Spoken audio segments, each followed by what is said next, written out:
নির্বাচন পেছানোর মতো কোনো শক্তি বাংলাদেশে নেই বলে মন্তব্য করেছেন প্রধান উপদেষ্টার প্রেস সচিব শফিকুল আলম।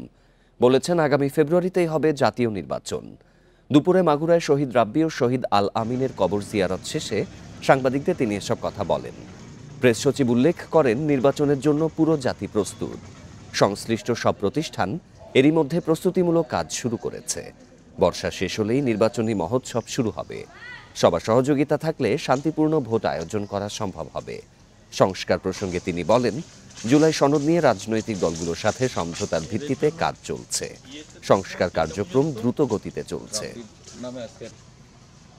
ফেব্রুয়ারিতে নির্বাচন হবে, এখানে কোনো শক্তি নাই এটাকে এই নির্বাচনকে ডিলে করবে।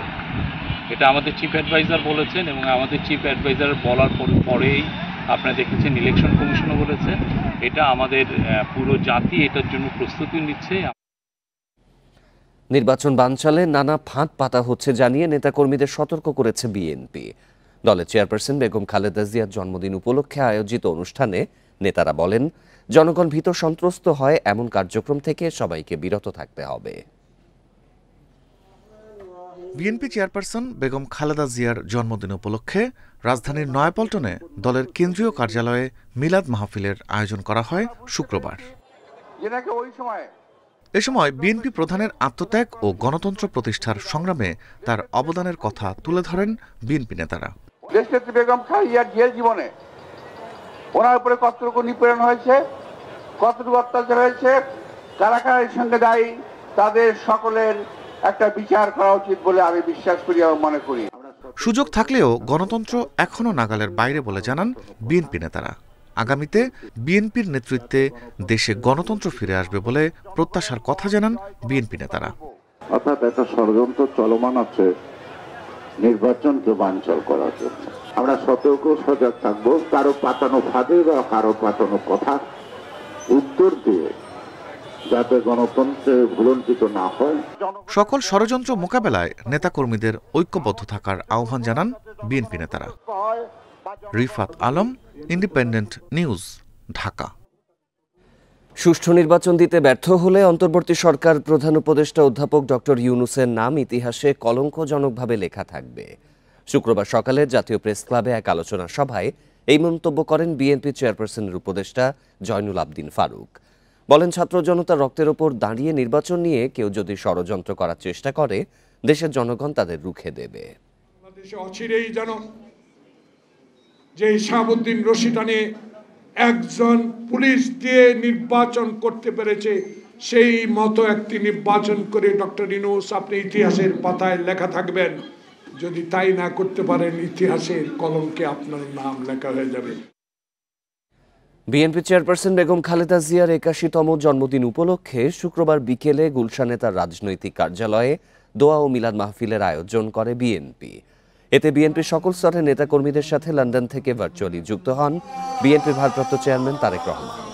এই দোয়া মাহফিল অনুষ্ঠানে বেগম খালেদা জিয়ার আশু রোগ মুক্তি ও সুস্থতা কামনা করা হয়।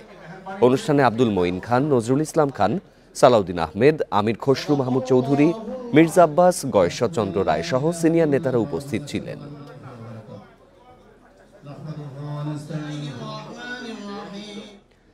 বিএনপি চেয়ারপারসন বেগম খালেদা জিয়ার জন্মদিনে ফুল পাঠিয়ে শুভেচ্ছা জানিয়েছেন প্রধান উপদেষ্টা অধ্যাপক ডক্টর মুহাম্মদ ইউনূস। বিএনপি স্থায়ী কমিটির সদস্য খালেদা জিয়ার ব্যক্তিগত চিকিৎসক অধ্যাপক AZM জাহিদ হোসেন তথ্যটি নিশ্চিত করেছেন। বলেন, সাবেক প্রধানমন্ত্রী খালেদা জিয়া তার জন্মদিনে সাধারণত অনুষ্ঠান পালন করেন না, তবে তার জন্মদিন উপলক্ষে দলের পক্ষ থেকে সারা দেশে মিলাদ ও দোয়া মাহফিলের আয়োজন করা হয়েছে। জাহিদ হোসেন আরও জানান, প্রধান উপদেষ্টার একান্ত সচিব সজীব এম খায়রুল ইসলাম ও প্রধান উপদেষ্টার কার্যালয়ের পরিচালক মোহাম্মদ নাজমুল ইসলাম বিকেল ৪টায় গুলশানে চেয়ারপারসনের একান্ত সচিব ABM আব্দুস সাত্তারের কাছে ফুলের তোড়া হস্তান্তর করেন।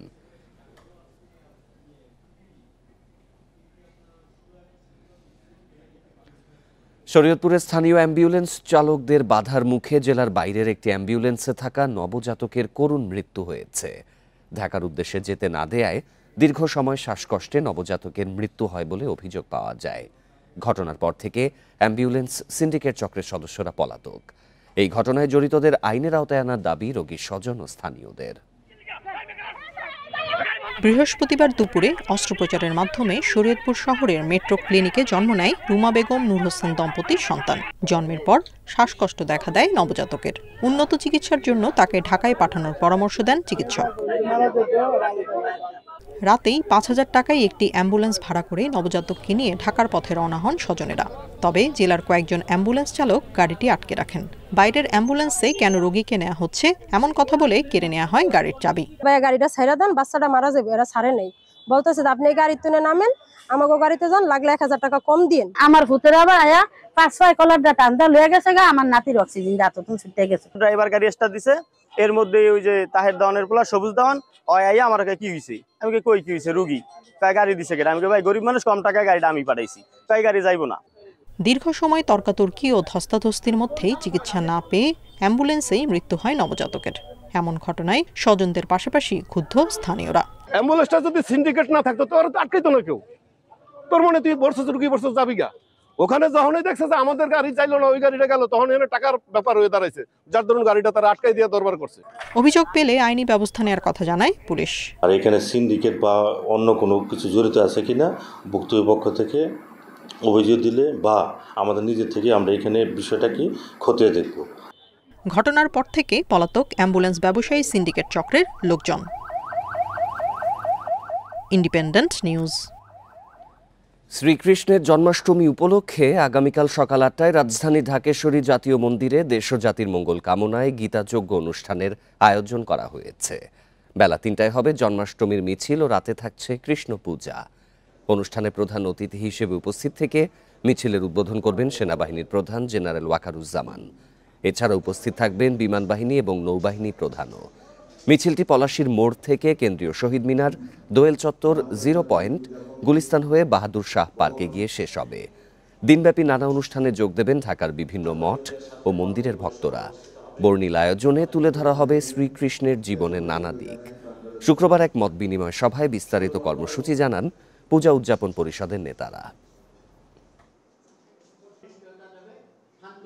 16 আগস্ট সকাল ৮টায় দেশ ও জাতির মঙ্গল কামনায় শ্রী শ্রী গীতাযজ্ঞ, বিকাল ৩টায় ঐতিহাসিক কেন্দ্রীয় জন্মাষ্টমী মিছিল এবং রাতে শ্রীকৃষ্ণ পূজা অনুষ্ঠিত হবে। ঢাকেশ্বরী জাতীয় মন্দির মেলাঙ্গনে আয়োজিত গীতাযজ্ঞ পরিচালনা করবেন চট্টগ্রামের সীতাকুণ্ডের শঙ্কর মঠ মিশন। চট্টগ্রাম বন্দরের বহির নোঙরে এমভি কিরান নামের একটি জাহাজে করে এসেছে বিপুল পরিমাণে গম। তবে এসব গম পচা পাওয়ায় খালাস বন্ধ করে দিয়েছেন লাইটার জাহাজের শ্রমিকরা। বুধবার মধ্যরাতে বন্দরের বহির নোঙরে এই ঘটনা ঘটে। লাইটার জাহাজ পরিচালনাকারী সংস্থা বিডব্লিউটিসিসির নির্বাহী পরিচালক অবসরপ্রাপ্ত মেজর GM খান জানান, মাল্টার পতাকাবাহী জাহাজটিতে করে অস্ট্রেলিয়া থেকে গেল 17 জুলাই প্রায় 55,000 টন গম আমদানি করে বেসরকারি প্রতিষ্ঠান নাবিল গ্রুপ। সম্প্রতি এসব গম বহির নোঙর থেকে খালাস শুরু হয়। বুধবার রাতে শ্রমিকেরা পচা ও দুর্গন্ধযুক্ত গম দেখতে পেয়ে খালাস প্রক্রিয়া বন্ধ করে দেন। পরে বিষয়টি সংশ্লিষ্ট কর্মকর্তাদের জানানো হলে পরিদর্শন ও পরীক্ষা শুরু হয়। গমগুলো সরিয়ে রাখা হয়েছে বলেও জানান তিনি। নষ্ট গমের পরিমাণ 15 থেকে 20 টন হতে পারে বলে ধারণা করা হচ্ছে।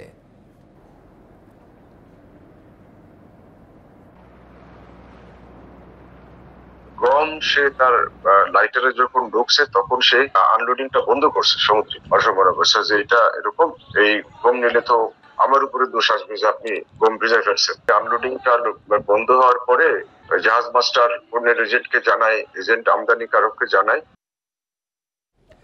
গত 1.5 মাসে পরীক্ষামূলকভাবে চট্টগ্রাম থেকে ঢাকায় প্রায় 5 কোটি লিটার ডিজেল পাঠানো হয়েছে পাইপলাইনে। জ্বালানি খাতে সরকারি কোম্পানি পদ্মা, মেঘনা ও যমুনা এই তেল সরবরাহ করেছে। আগামীকাল আনুষ্ঠানিকভাবে পাইপলাইনে তেল সরবরাহের কার্যক্রম উদ্বোধন হবে। চট্টগ্রাম থেকে ঢাকায় পাইপলাইনে জ্বালানি তেল সরবরাহ প্রকল্পের কাজ শেষ হয়েছে। 2016 সালে প্রকল্পটি বাস্তবায়নের উদ্যোগ নিয়েছিল পেট্রোলিয়াম কর্পোরেশন BPC।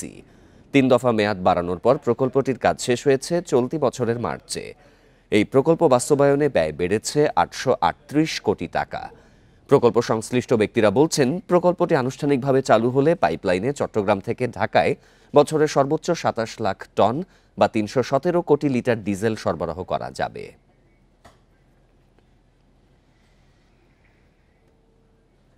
এই ছিল বিরতিহীন রাত ৯টায় বাংলাদেশে। সব খবরের বিস্তারিত জানতে চোখ রাখুন ফেসবুক, ইউটিউব এবং এক্সে।